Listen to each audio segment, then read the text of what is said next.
All right, man. Let's move along now to the second part of the super chat there, and that is kind of taking a look at the Philadelphia Eagles and how the Packers match up against them. All right, so when we look at their front in their nickel, obviously got one of the best defensive lines in the entire league. Right, from left to right. From the offense's perspective, Hunt 69, Ojimo, if I'm saying that right, 70.4. Carter, Jalen Carter, ended up finishing at a 73.3, the 18th highest rated defensive lineman. And then Smith on the edge, I think that's Nolan Smith, 73.9. He was the 27th highest graded edge defender. So when you look at their defensive front, it's one of the best in football. But again, we talked about this. You spent your offseason preparing to play people like the Philadelphia Eagles. That's why you bolster that offensive line. And now Jordan is healthy, right? It's not going to be one of those things where you're limited on how much you can run play action, because you want to neutralize a good pass rush, get under center and run play action, especially wide zone boot, which is Matt LaFleur's forte, if you will. Now, Zach Bond, this one right here, Tim, I'm not going to be surprised if Zach Bond has a down year, because last year there's one of these that don't belong. Right? Yeah. From the time he got in the league, 65, 44, 50, 71, then all of a sudden, bang, he was up to a 90. Don't be, and listen, I'm not hating on anybody's Wisconsin Badgers out there. I know people get passionate about their Badgers just like I get passionate about my favorite college teams too. We got a huge Milwaukee fan base in here as well. I know we got a lot of people from Madison that watch the show and listen to the show on the podcast. Not trying to dog the Badgers, but one of these scores. We'll do that in 2026 when the Irish come to Lambeau. One of these scores does not belong. And I personally believe it's the 90.2 from 2024. Now, he's obviously in the middle of that defense. I think he was recently playing edge or kind of a hybrid type backer. And then last year they actually put him at stack backer and he really excelled. You've also got Nakobe Dean at a 77.4 back there at the linebacker position. Now, Cooper DeJean, obviously 86.3 in the slot, solid football player. Would have loved to seen him in Green Bay, but you can't have them all, right? So on the other side, you got Ringo, seems to be the weakest link at corner, 65, which isn't bad, just minimal snaps it looks like. And then Quinyon Mitchell had an excellent year as well, 78.2. He was our highest graded corner, if I remember correctly. Yeah, we had him. We had Quinyon Mitchell, Kool-Aid McKinstry, Nate Wiggins, Terrion Arnold, Cooper DeJean, and Ennis Rakestraw Jr. is who we had at our top cornerback positions the year that they came out in the draft. So, Tim, what do you think about this, man? Again, we kind of like the Lions talk. We built up this offensive line to handle people like the Eagles, and give us a better shot at it. You got to run it through the filter of, do we have a better chance of beating the Eagles this year than we did last year? Yes. And I think the answer is yes, because they lost Milton in the middle, right? And there was somebody else they lost too. Like they had several departures. So I feel a lot better. Yeah. What are they going to be without Oren Burks? It's a good question, Tim. I'm not being serious, but I know but clearly though, I mean, looking at the trenches, like Jalen Carter is going to be a problem, right? He's going to be a problem for any team that he faces, which, looking at our O-line, it makes me feel good about Big E making that step over to center. We got Aaron Banks at left guard, right guard to be determined. Hopefully it is Jordan Morgan or Sean Ryan. I think it's probably going to be one of those two. But either way, man, you're going to have to run some tandem blocking to account for Jalen Carter in the front. And then looking at PFF grades, like, again, not a knock on Bucky and the Badger fans out there and Zach Bond, but there's no way he's the best linebacker in the NFL. I refuse to believe that. I do think that this may be a year that, I don't know if you see a regression, but I think he may come back to earth, so to speak, compared to last year. And honestly, the same with the great white hype, Cooper DeJean. A lot of Packer fans were pissed that we didn't draft him. He balled out his rookie year, taking nothing away from him, but ranking him the number one corner in the NFL it's a bit lofty for me after just 1 year. So I do think this is the best opportunity we've had in recent memory to go ahead and beat Philly with the lineup that we have, the staff that we have. It's a new year. It's not 2024 anymore. What you did last year is irrelevant. Yeah, you're the defending champs, but we don't care. It's a new season, new dawn, new day, right? Yep. And we're feeling good. So go Pack, go. And again, when you get down to the nitty gritty and say, okay, why did we lose to the Eagles, right? Why did we lose to the Eagles? Coach Lynn hammers it here. If Nixon does not fumble, who knows how that game will go. And if Fitzpatrick makes his block, Keyshawn doesn't fumble. That's all I got to say. If Nixon does not fumble that football, we don't fumble the opening kickoff and give them a short field to score a touchdown. Imagine if Green Bay had went down and scored a touchdown. That game unfolds totally different because now you really take them. I don't want to say you take them out because it's really, really early in the game, but you give them a reason to steer away from their running game, which is Saquon Barkley, right? And it's one of the strengths we had anyway, and force Jalen Hurts to beat you through the air. I think Jalen Hurts threw for like 140 yards or 150 yards, if I remember correctly. It was something I know he had. It was one of those things that we shut Saquon down to a certain extent in terms of yards per carry. When you look at the overall yards, it looks worse than it actually was. But that fumble and then 3 interceptions. Now, one of those interceptions, I will take it to my grave saying I understand why Jordan threw it. Single coverage on Tavion Wicks, man up, saw the numbers. Jordan saw the numbers, back to the ball. Let's just give you guys a shot. Tavion's got to do a better job of going up. And if you're not going to catch it, at least turn into a DB and bat that thing down. But you can't lose a turnover differential. You can't fumble the kickoff, right? And here's the thing about Keyshawn with that. What makes Keyshawn a great returner is he's fearless. He will just cut right through the middle of a bunch of people, right? And he's not scared at all to take a lick.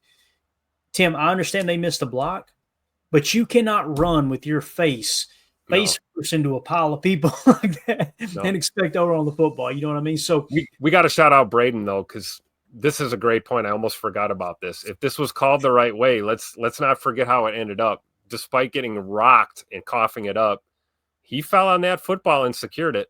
He was laying on his back with both hands by contact with possession. That was a terrible call by the officials. Yep. Great call here by Braden bringing that up. Let's not forget that. Says too. Well, it wasn't a fumble, so I mean it was a fumble, but he recovered. I mean, he was laying on his back with both hands on the ball. Yep. Like Anyway, here we go again. Here we go. Cue the conspiracy music. Exactly. But again, man, you can't lose the turnover differential, right? And once the offensive line got banged up, the train goes completely off the rails at that point, right? Yeah. So what did you do to fix those two things, right? Obviously, Keyshawn or whoever the returner is this year there's going to be emphasis on protecting the ball all year long. Nicole Hardman. I guarantee you they're going to be focused on protecting the football now after it pretty much cost you a playoff game, right? So protecting the football, Jordan Love healthy, more under center, all that stuff. You beefed up your offensive line a bit. You're in a better position to beat the Eagles as well. The Packers got better this year, guys. They got better. And we lost Jair. Okay, you understand Jair played less than 50% of the snaps, right? So, yep. And you look at the Eagles. Do you think the Eagles really got better? But they definitely didn't get worse, right? Yeah, I don't know enough about what they did in the offseason, to be honest with you, Tim. We'd have to pull up a separate, you know what I mean, like additions and subtract. I just remember them losing a few people. I remember Milton because everybody's like, we need to sign Milton. I'm looking at it going, oh, I mean, he's good, but again, you overpay for great, not overpay for good. Hey, yeah, and we lost a few guys too, right? Mm-hmm. Jair's gone, right? We've made some changes. We got a new center. It's part of the league, right? So I think definitely if you're looking at just bird's eye view right now, I give the Packers a little edge as far as who improved more in the offseason, for sure. DJ in the chat says, great point here. Sophomore slumps would make them worse in the secondary. It's a great point. Great point. Yes. Like you can't expect Cooper DeJean to go out there and grade out as the highest graded corner, right? Same thing with our boy Quinyon Mitchell, right? Quinyon Mitchell, same type of thing. He probably, is there a chance one of them they'll stabilize? Yeah. The chance of both of them taking a step back, I would say, probably wishful thinking. But yeah, you're right, DJ. I think you're spot on there, man. History would suggest they are going to take a slight step back to a certain extent. So when we look at their offense compared to our defense here, Tim, Now, obviously, their offensive line from left to right, Mailata, 95, the highest graded tackle in the league. Dickerson, 78, the eighth highest graded guard. Jurgens, 65.6. He was the 14th highest graded center. Steen at right guard, if he does start there, 40.7. And then Lane Johnson at 88.9. So the weakest link is the right guard position there. Their offensive line looks pretty stout, man. It does. And they got good receivers, too. Jalen Hurts played well. They're just a well-built team, man. You got to tip your cap to Howie Roseman, the way he put that Super Bowl team together. And Barkley, obviously, 85.3. I think he should be graded higher. But I would agree. I mean, look at that core. Jalen Hurts, Saquon, you got Devontae Smith, right? Dallas Goedert as your tight end, and then, of course, Mr. Brown.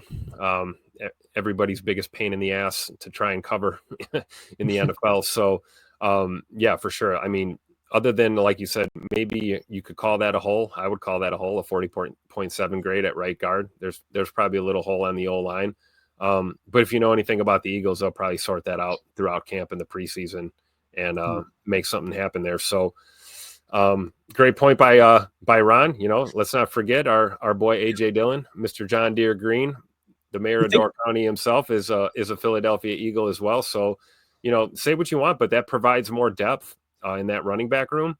And, Philly is one of those teams that it's running the ball by committee. You got the best running back in the NFL, arguably, in Saquon Barkley. But Jalen Hurts will tuck it and run on you too. And they've run some jet motion looks too, and are not scared to get a receiver involved in the running game as well. And I think it's something you got to account for. So offensively, I think, like I said, I don't know if they've improved a lot, but I definitely don't think Philly's regressed at all. I think this is pretty much the same team we kind of looked at last year, and they're a legit threat on offense. Yeah, when you look at our defensive side of the ball from the cornerback position here, I would personally put Hobbs in the slot at a 61.4 over Bullard at 54, Nixon on the outside 64, and then you add in Carrington Valentine, who was arguably our best cornerback last year other than Jair Alexander. Best passer rating when targeted, had the most interceptions amongst our cornerbacks, gave up 0 touchdowns, PFF grade 65. He was the highest graded corner according to PFF. So I would put him in place of where Hobbs is here and then put Hobbs in place of Bullard in our nickel defense there. And again, I think Devontae Wyatt's got a chance to take a step forward this year as well. Kenny Clark graded out of 60. They had that foot injury. We talked about that. It basically hurt his toe, his foot, week 1, and it was injured the entire year. If we get somewhere between 65 and 75 out of Kenny Clark this year, Tim, maybe 3 or 4 sacks, the defensive front's going to be better too. So Edgerrin Cooper, I think this dude, man, I can't wait to do his chalk talk. We'll do it either tomorrow or the next day. It's going to be a blast. We've got it queued up. I had to cut it down, Tim. I came away after watching the tape. Plays, right? After watching the tape, I had picked out 33 plays. And I'm like, okay, we can't do this. We cannot do this. I want to say we settled in at like 20, so we'll have to go rapid fire when we do it. But it's going to be a blast, man. So I agree with you too about the nickel coverage. I would I'd put CV out there and put Hobbs in the slot.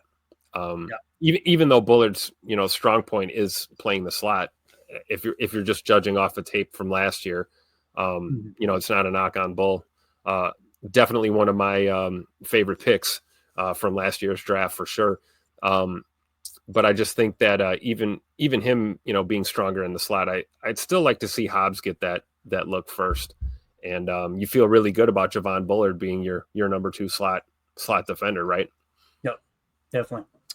Yeah, you got a guy who's got a lot of experience. Well, and we just had it pulled up. When you look at the snaps he played last year, my goodness, man, he played 361 snaps in the slot, 259 at free safety, and then he played in the box at safety 169 snaps. Yep. So, you got a guy. Now, listen, he played much better in the slot than he did safety.